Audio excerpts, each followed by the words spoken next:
Every day we collect information. It helps us to make meaning of the world.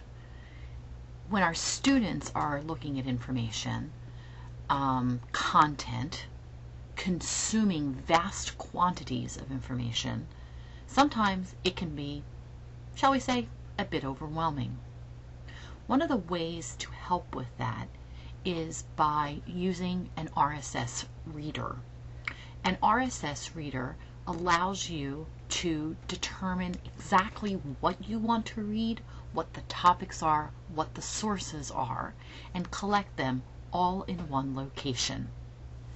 As example, I am using a tool called Feedly, Feedly.com. This is an RSS reader. Here's another example of an RSS reader called NetVibes. This particular one is used by a teacher in Pennsylvania, and he collects his students' blogs in this reader so that if there is an assignment, he can see what they've been working on, and as soon as they post it, it will show up in his reader. So if he has 20 students, he doesn't need to go to 20 different blogs to find out whether or not they've updated it. It will tell you that Casey has a blog post on Ukraine versus Russia, and so does Jared on Russia and Ukraine. So now let's take a deep dive into one example of an RSS reader. I'm going to jump back over to Feedly, and this is my account. I've created it. In this case, I created it using my Google account. So I have set it up, and you'll see on the left-hand side all the categories that I have and the number of unread items I have in that category. So in photography, I have 20 unread items. And my home page will show me everything of interest that is unread. My iPad is also connected to my Feedly account via the Feedly app. So I can read on either device. Both show the same categories and both keep track of what I've read and what I haven't read. So in the time that it took for me to update my screen, I now have some unread articles in Ed Leadership, in Education General, and I still have the 20 that I didn't read in photography. So let's say that I go into Ed Leadership, into This Week in Education, and here are the 2 articles that are new. Once I can mark all of them as read, and that will clear out those numbers on the left-hand side if I want to. Or I can go into the article, and you'll see that my number of 2 just dropped down to 1 because I have read the article. Now you can share these articles, you can do all kinds of stuff with these articles directly from Feedly depending upon the accounts that you have. So for example, if I wanted to tweet that article right now, I could click on it, and as long as I have Feedly set up to be attached to Twitter, it will send the tweet. And there you go. I could send that directly from Feedly out to the Twitterverse.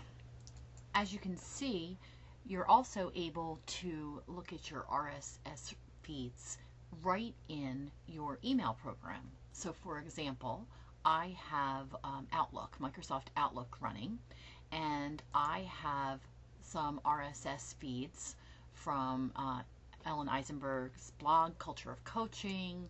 I have some education from the Washington Post. I have some from PDE's Standards Aligned System, and I have some from the Learning Network. And they work pretty much the same way as the others. As long as you click on it, you can see the story and then click View Article, and it will actually open the article right in your browser. Now, many of us use Google Docs or Google Apps for Education, and we have an account that we don't necessarily take advantage of. So here I am in Google News, and I'm logged in. As you can see my picture at the top right corner of the screen. and I can change the settings for Google News to make them sort of the equivalent of an RSS reader. I can customize the information that I'm getting. So if I go to this little gear to personalize my news, you'll see that I have some things that I have added myself. For example, when Governor Corbett came into office, I wanted to know each time he said anything about education.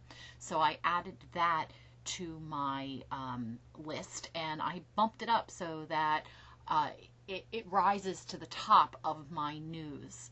The elections are starting to get hot and heavy in 2014, so I'm going to raise my interest level in those stories. Entertainment, I'm not too interested in entertainment news, so I'm going to say rarely give me any of that kind of news. And I am interested in technology, so I'm going to raise the level of interest there as well, and certainly education and technology. Now if I go here and type in education, what else appears? So I already have education and technology and education reform. Let's pick educational software. So I will add that to my list, and I can even determine how much I'm going to adjust the frequency of sources. So for example, I'm not too concerned about ESPN, so I'm going to say occasionally use them as a source. I want to be balanced. I'm going to say occasionally give me CNN, but on the heavy side, both the New York Times and Fox News, and I can click Save.